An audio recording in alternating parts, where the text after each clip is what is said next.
Enero del 2021, este terreno en la comunidad del Relicario Aguascalientes, México, fue impactado, fue desmontado hace más de 30 años, se cultivó y ahora está en regeneración desde hace 20 años ya.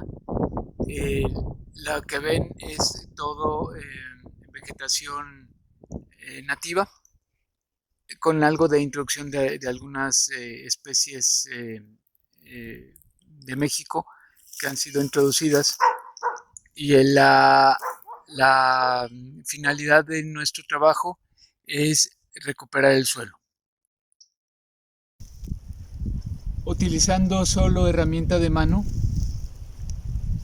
lo que hacemos es ir acumulando lo que llamamos el acahual, que es lo que dejó las lluvias, que es toda la vegetación de temporada. La vamos acumulando año con año, de manera que se vaya descomponiendo por acción de los hongos.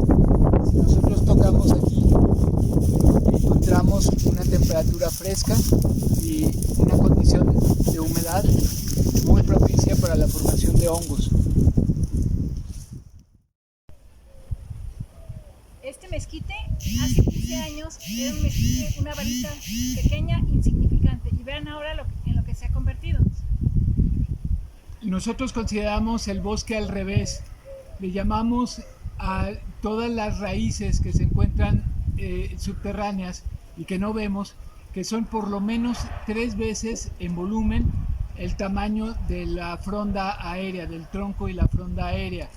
Es importantísimo este ecosistema del bosque al revés, en el que consideramos a mezquites, cimarrones y huizaches para la captación de carbono, por la capacidad que tiene este ecosistema de enterrar todo ese carbono, y para la infiltración del agua de lluvia, porque es todo este sistema radicular que perfora el tepetate, perfora el subsuelo y hace que el agua pueda llegar al acuífero.